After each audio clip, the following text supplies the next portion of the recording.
आपण पाहतोय समरजित घाडगे आज तुतारी फुंकणार आहेत आणि त्या सगळ्या पार्श्वभूमीवर शरद पवार सध्या कोल्हापुरात त्यांच्या निवासस्थानी दाखल झालेले आहेत। त्यांच्या दोघांमध्ये आज चर्चा होणार आहे।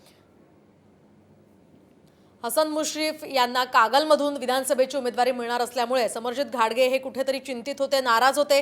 खरं तर भाजपने सुद्धा त्यांना वारंवार समजावण्याचा प्रयत्नही केला, भाजपच्या काही नेत्यांनी सुद्धा त्यांना समजावण्याचा प्रयत्न केला, मात्र ते आपल्या निर्णयावर आता ठाम आहेत।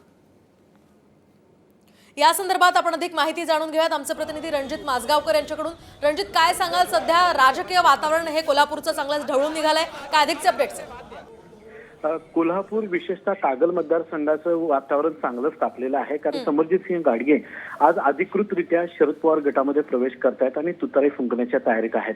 आज सायंकाळी कागल इथल्या गैबी चौकामध्ये शरद पवार यांची सभा आहे।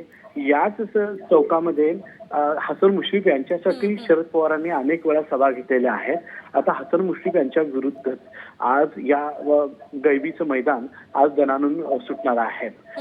हसन मुश्रीफ यांच्या विरुद्ध आता समरजित सिंह घाडगे यांची लढत निश्चित झालेली आहे। या पार्श्वभूमीवर आज शरद पवार कोल्हापुरात दाखल झालेले आहेत आणि अनेक राजकीय समीकरणं त्यामुळे बदलणार आहेत। त्यामुळे ज्या पद्धतीनं राजकारणाचं वस्ताद शरद पवारांना म्हटलं जातं, या वस्तादाचा शेवटचा डाव काय आहे हे आजच्या सभेमधून आपल्याला स्पष्ट होणार आहे। त्यामुळे एकूणच कागलची जी निवडणूक आहे ही लक्षवेधी ठरणार आहे।